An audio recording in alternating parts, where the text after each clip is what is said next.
Hey everybody, welcome to another episode of Freedom Empowered. I think we got a great episode for you guys today. I think you guys will really enjoy it. But before we start, I just want to give a shout out to our social media pages. Go like our Facebook page. We post a lot of cool content on there.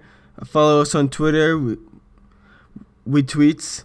And then our Instagram page. We have a lot of cool pictures on there. I think you guys would enjoy that stuff. And share the show with a friend.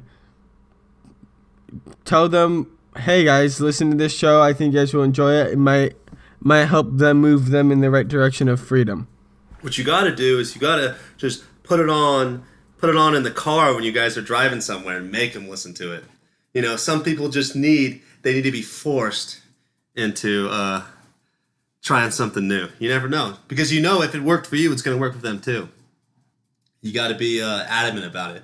But yeah, part of that is going to be this episode. We're talking about dreaming big, and we keep talking about this idea of dreaming big. But I think what people got from it is they got that we need to define our own definition of freedom. We need to find out what we want to do to be successful. And we keep talking about that as, hey, what do you want to do? How do you want to do it? But more than that, you know what you want to do. You found what your passion is. But you only stop halfway. You're only dreaming half as big as is possible. I mean, how many people find their passion and then they hop up on the Googly machine and type in what their passion is and say, how do I get involved in this? How do I get a job? Let's say my passion is animals. And you go, how do I become a veterinarian? What if you just found your own path? I mean, that one's a little bit of a different example, but you know what I mean?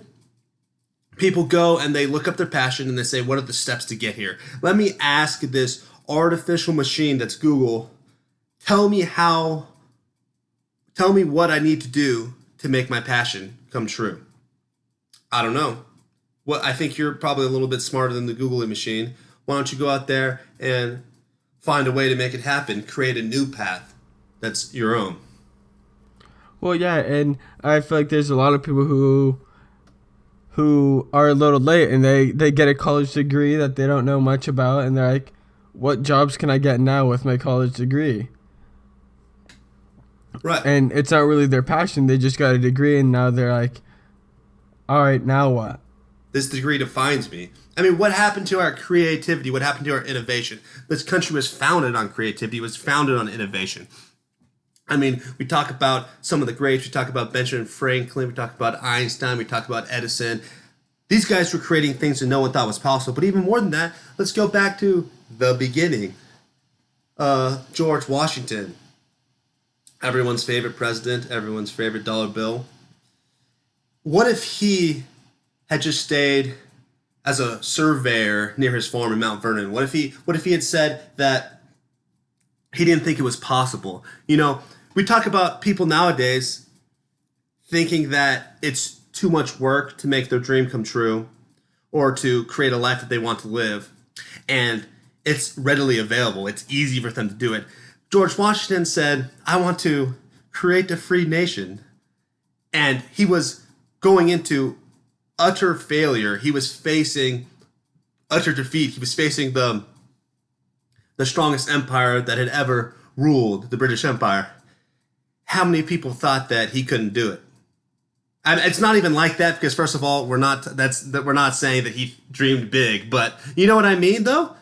Like, they marched into certain defeat and they made it happen.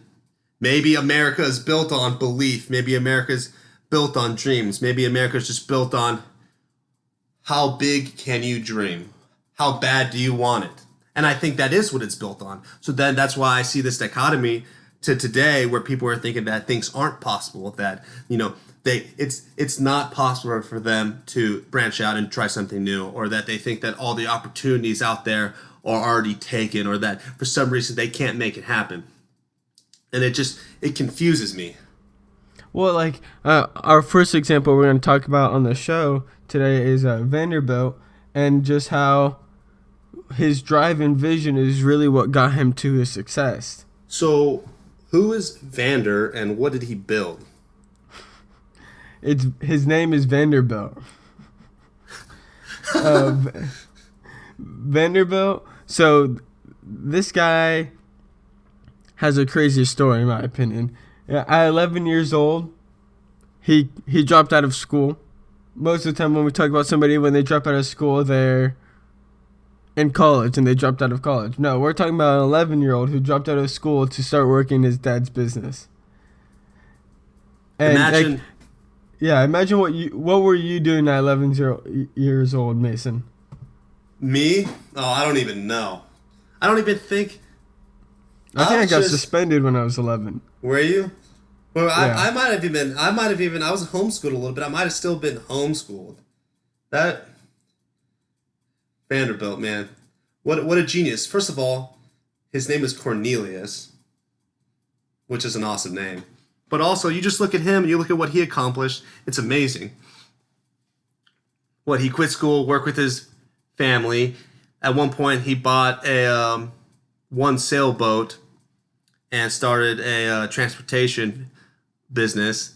I mean, you look at people like that. You look at it's sad because you look at, like, we're talking about our lives and what we accomplished when we were that young. And then you look at people back then. I don't know what the issue is with people, how back then they were so successful and now we think that we can't achieve anything until we're in our 20s. You look at Genghis Khan. At 14, he ruled the greater part of the world. He was a warlord. He was a warrior. He had, like, 10 wives. Not that that's a good thing, but look at that man. People are still scared of girls when they're 14 years old nowadays. And old boy Genghis is like, what is it? 10% of the world's population is, like, related to him in some way nowadays. This man was a winner. Some may say he's a winner. I mean, he might. He wasn't the best guy. The point is not to say that he was a great man or that he was doing the right thing. The point is to say that he was successful in his efforts. Yeah, exactly. He may not have been a great person, but in what he was doing, he was successful in that. So like, Vanderbilt was also successful in what he was doing. Unconventional, dropping out of school at 11, 16, starting his own business with a $100 loan from his parents. He started a business with just one small little boat and grew that business into an empire, basically. And he just used aggressive marketing, shrewd deals, and he just undercut the competition. That's how he made it there. And at 18, he was getting government contracts. You hear this on the news. There's like a business getting a government contract. It's big money payout. 18, he got a government contract. And at the end of the War of 1812, he was loaded practically. He had a full fleet of ships. At 70, he retired from the shipping and boating industry with $30 million in the bank. That's a nice retirement, right? Right. And I mean, we'll take it back to modern day a little bit. I don't know if you guys you guys probably haven't. This is kind of probably our nerd thing, but, like, I've looked into international shipping before just to be like, who are these guys who have giant carriers moving around the world transporting goods? And you look at them, and, like, one of the top 3 biggest companies was founded in 1995. People think that for some reason, it's the opportunity's not available. The entire market's flooded. There's no way to get into it. Somebody said, I'm going to buy myself a boat. I mean, it was a ship, but let's be honest. Someone started in 1995 and grew from there. This isn't a global market. We're not competing with the East India Trading Company. You know what I mean? You can get into a field and just start taking action, and you can grow big in a matter of 10, 20 years. Yeah, exactly. And so basically this guy Vander, he built a shipping empire. but that's not the only thing he built. He at 70, $30 million is good retirement. But he didn't stop there. He just always had that drive, that vision to just keep going bigger and bigger, where he entered the railroad business. I think he was the first person to have, like, a railroad from New York to Chicago. Right.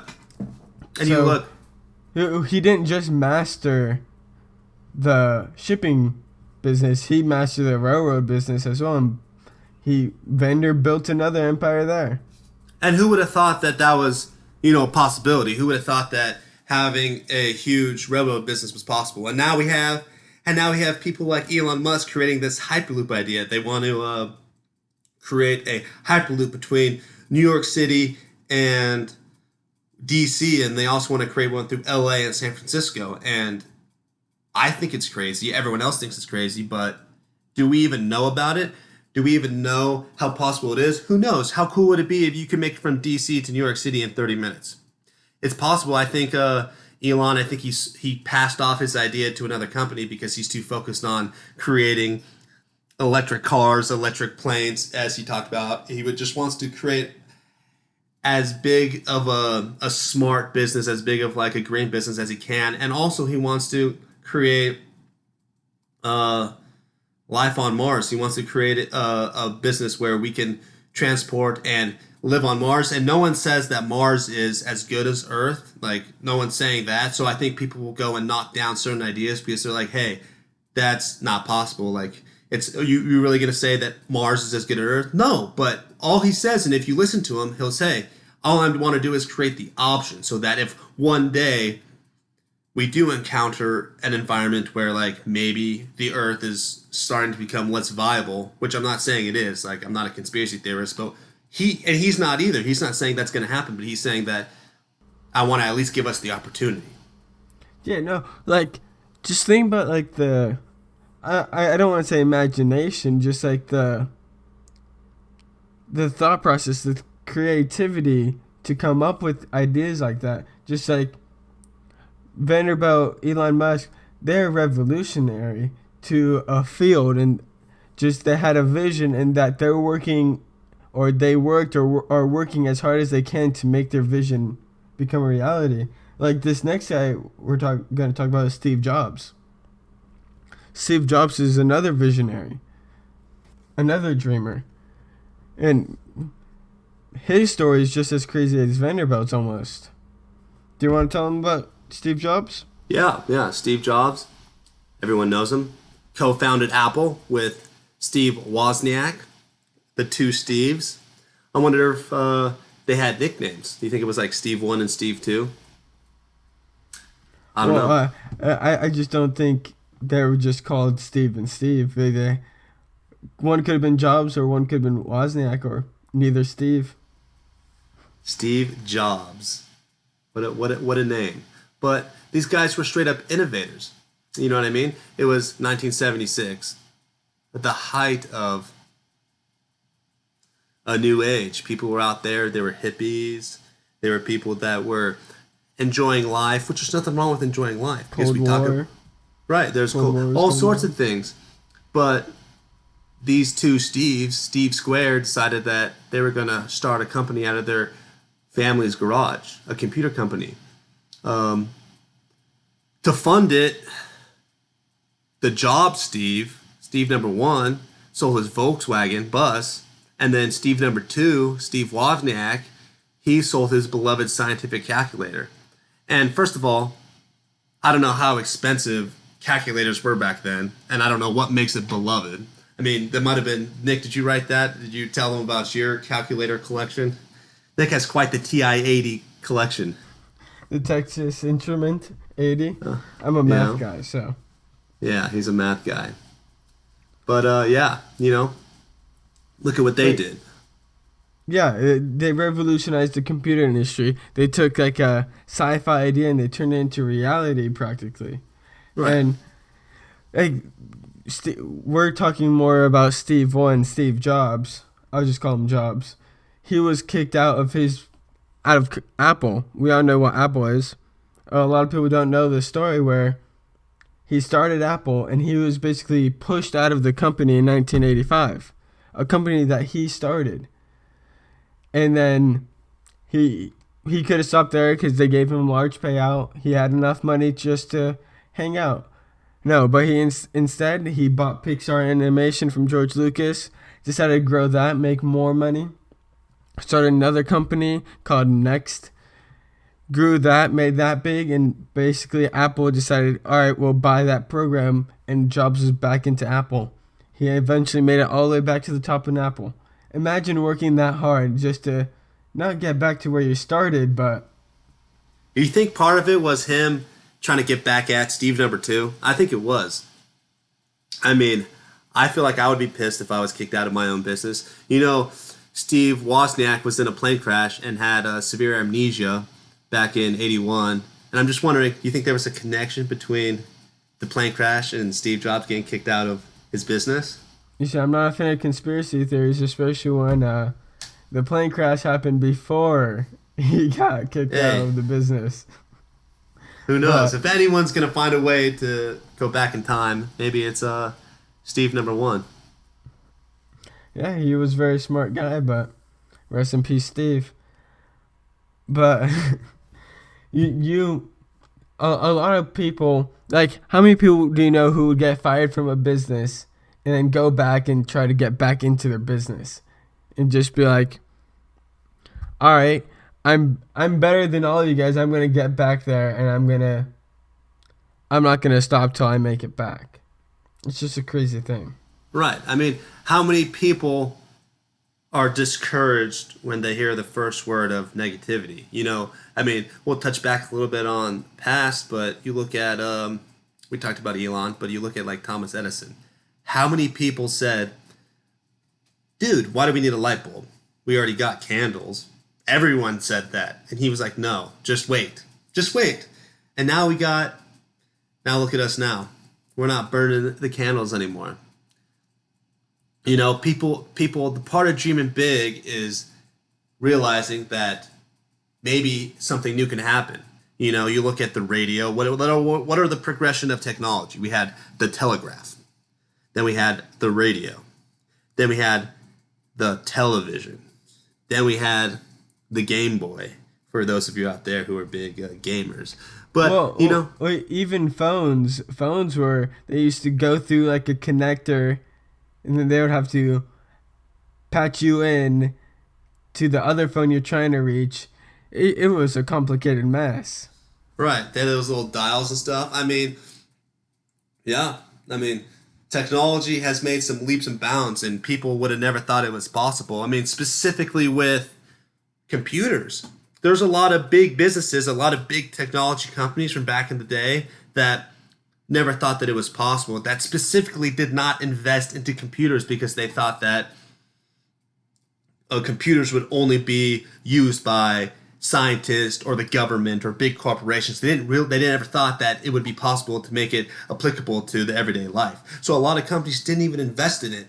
And companies like Apple, like Microsoft, they believed. And now look at it. There's every single person has a computer. A lot of people have more than one computer. You know what I mean? So yeah, exactly. Like almost every household has a computer or a laptop, and that's just unbelievable. Especially back in the olden days, when the computer first came out, it was a big machine that would never go in a household. Like you'd probably go to like a library or something. Right. I'm not very knowledgeable on that aspect of it, but Steve Jobs basically revolutionized the field. I made home computers a necessity practically. Right. It was an idea. And people look at these. The idea here is that people are embracing. They see that there's a limit, so people will choose not to go past this limit because they see like, hey, this is where the world's at, and they don't realize there could be more. So you look at people that say, hey, I don't want to try something new because there's no new frontiers. Everything's been discovered. The whole planet's been inhabited. We have a global civilization. What else is there that's new? There's no more open frontier. But, my thing about the frontier is like if you put in the hard work, even in an existing frontier, you can still succeed. Like you put in the hard work up front, and then the success will come later. So like the only reason not to take a risk in something that you have a passion for is if you have other responsibilities. And I'm not saying if you have other responsibilities you can't be successful, but like if you have a family or kids, or you're trying to get to tier 100 in Fortnite, you're gonna have it's gonna be tougher to become successful with those obstacles in your way. Right. No, for real though, it's serious. But I can tell you this: your couch is not the next great frontier. That's for certain. There's nothing special about your couch. You're not gonna explore and discover anything new sitting on your outdated couch. That's for sure. Well, yeah. If you compare the playing fields from back then with Vanderbilt or even Steve Jobs, it was almost 50 years ago, 40 years ago when he started his business. It's almost 100 times easier to start a business now or to get successful in your field of passion. But a lot of people think it's harder. I just don't see why we have that dichotomy where people think it's harder. I think that once again, it's with knowledge comes this idea that things are difficult. So someone will come up with like a new idea, right? They'll be coming up with an idea with their friends. They're like, ooh, I wonder if this can work. And then they hop on the dreaded Googly machine and they type it in and go, oh, there's somebody in Thailand that already has this idea. I can't do it. It's already been taken. What does that even mean? First of all, it's all the way across the world. And second of all, if someone's already succeeding with your idea, that means that it's a good idea. So why don't you go and try to pursue the same thing? You know it's already going to work. People have this feeling that competition is a bad thing, that if one person's doing something, then no one else can do it too. I mean, we go back to some of our older episodes and we talked about sports. I mean, that was right last episode. And we talked about how competition is a good thing, how it drives you forward, how it drives innovation. Why does, when it comes to business or when it comes to creating a life for yourself, people feel like, hey, if someone's already doing something, then I'm not able to do it? We live in a very interesting world, where if you have an idea, then anything is possible.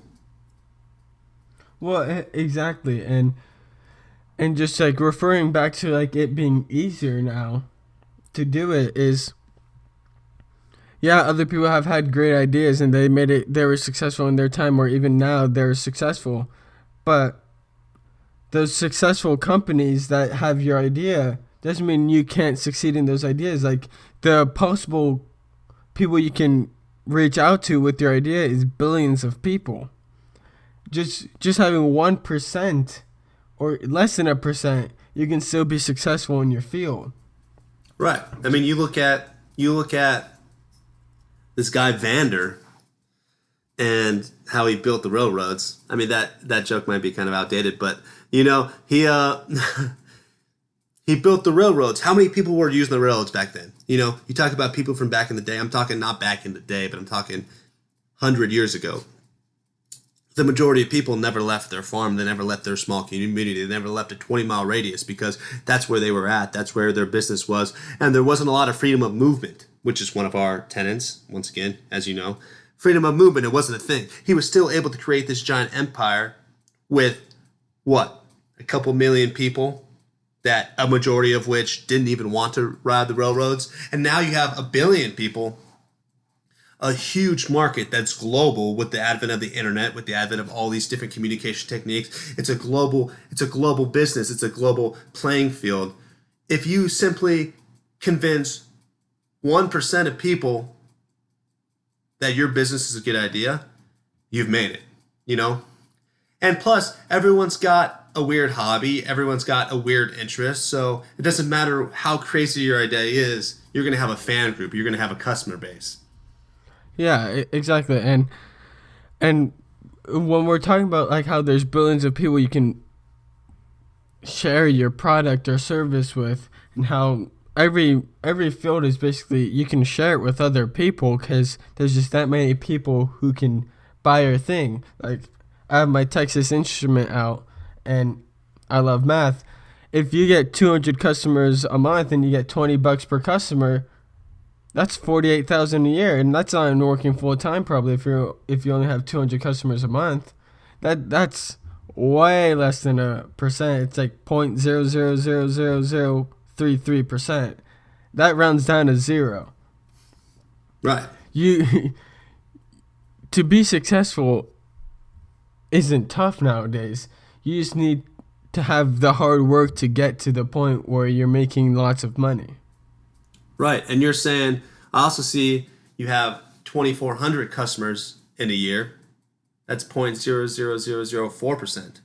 You know what I mean? So I'm not saying we're not pushing the freedom of finance is important, but we're not saying you have to be a millionaire. But if you extrapolate the 200 customers upward and saying that you create a business or an idea where you can have 1,000 customers, that you're making in the 6-figure range just from having a small amount of people believing in your product. Yeah, and it all comes down to the hard work and the vision, and just you thinking, I can do it if I put in the work. Or if you don't have the idea, or if you don't want to do an existing idea, just there's statistics out there saying 75% of jobs 10 years from now aren't even invented yet. Who says that you can't make one of those jobs? Right. Like before 2000, there really wasn't no large internet base. There was barely even computers back in the day, and they were able to do it without that communication, that outreach. Right. And I think we can relate it back to the human psyche a little bit as well. I mean, humans are defined. What defines a human compared to other animals? Their intelligence, also their opposable thumbs. But maybe you don't have thumbs for whatever reason. That's fine. Then you're still special because you're an individual who has an exponential ability to learn and adapt. You know what I mean? So if you're not constantly attempting to develop a new skill and to continue to learn to create a life for yourself, then you can't say it's not possible unless you've tried it. You know what I mean? So you guys have probably heard this, but a lot of your brain develops while you're sleeping. So I'm sure you guys know it back in school, whatever, you've been studying and then you couldn't figure something out, but then you slept on it and it made sense the next day. It's because your brain is working subconsciously while you're asleep to learn. Your brain is doing this on its own. So what if we just made our dreams part of our human instinct? Because as a human, your brain is going to make things happen just out of instinct. So what if, what our fear of a tiger or of a bear? It's a kind of an abstract idea, but if you saw a bear, you would go into fight or flight. Your brain and your body would find a way to survive. So I think one thing that is scarier than the fear of a bear or of a tiger is the fear of failure, the fear of complacency. What if you just told yourself that failure was more scary than getting attacked by a grizzly bear? What would your brain do then? All you have to do is point yourself in the right direction. You have to believe in yourself. You have to believe in the skills and the ideas that you have. You have to believe in just human nature and point yourself in the right direction, and I guarantee you it's possible.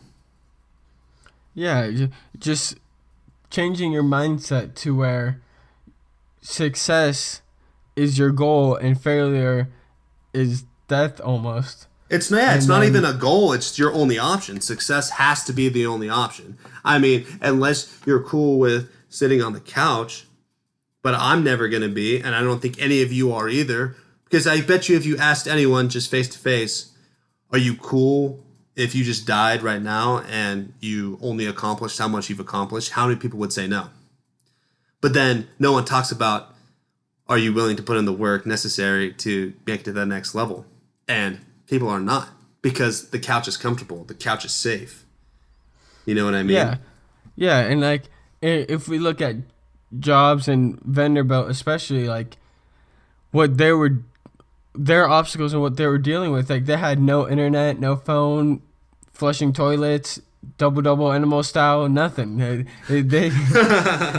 not even garbage disposals. Like they Right. didn't they didn't have a lot of things we have today where it's easier to be more successful but people feel like it's harder. Just back to our main point, basically. It was hard back then to pass information along to your business partners or business meetings that you have to do to grow your empire. You have all these tools at your fingertips on your phones. Everything back then had to be planned in months, and we're just trying to teach you guys that it's possible to get to where you want to go. You just One have to is put in the hard work. one, it's possible. Two, contrary to popular belief, the opportunity's never been greater. I mean, I just wanted to touch on, if you guys aren't following us on Facebook, you should go ahead and follow us, because I don't know if you saw the video. It came out last week, but we shared a video of Baggy the cat, and this cat goes and confronts a tiger and is trying to like pretend to attack this tiger, but she's realistic. And what got me thinking, the reason why I shared it was, it was funny, but there's some real things to learn from this cat as well. Baggy the cat has more guts than a lot of people today. That's not okay. There should not be a house cat that has more intestinal fortitude than, individuals living today. Yeah, we're not saying go confront the tiger. We're just saying go confront the obstacles in your way of being successful. Go push yourself in that direction. Don't be scared and just go for it. Get to the goal line and go for it. Right.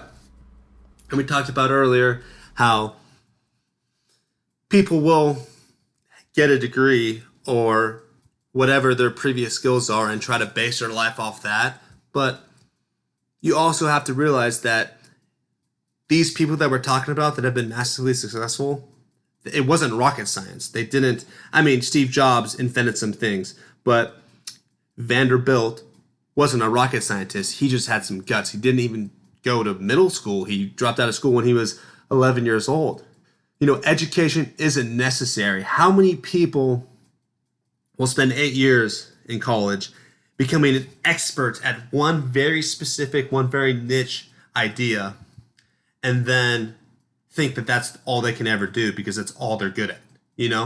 No, you have your natural skills. You have the ability to learn new skills. It's very possible. You look at, we'll post the video later, but Elon Musk was talking about education. He said that, yeah, a really good degree, it could symbolize in some ways that someone might be successful just because they put in the effort to get that degree. But at the same time, there's no direct correlation between a degree and your future potential for success.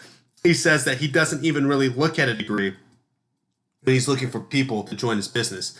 Yeah, there might be some application, but he just wants to hear about you. He wants to hear about what you're capable of, what your intelligence is. Anyone who's ever been to college, there's a lot of people listening right now that have been to college and you have a job where you've never used your degree once. So don't think that it's necessary. The world out there knows the same thing. A lot of people went to college and have never used a degree.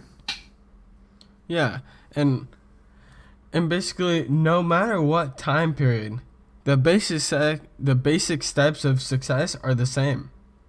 Having the vision, putting in the hard work, and taking risks are the things that can make your dream into reality practically, make your success possible.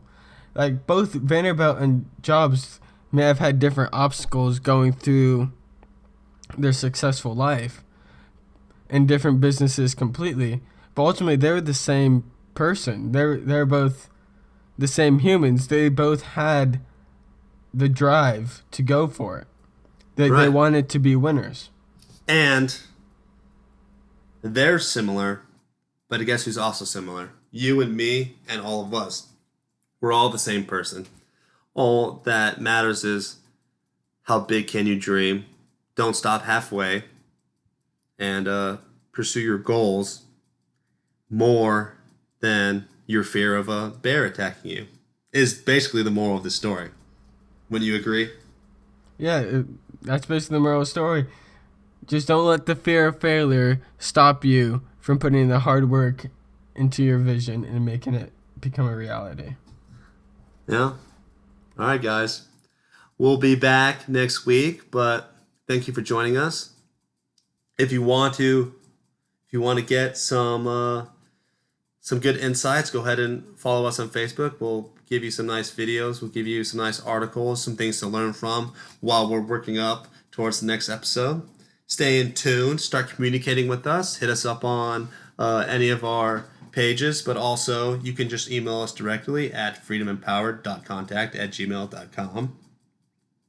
And maybe we can work in some of your guys' dreams into our episodes. We can work with you to help you get to that next level. It's a team project. Anyways, thank you. Share us with a friend. Thanks for joining us. Talk to you next time.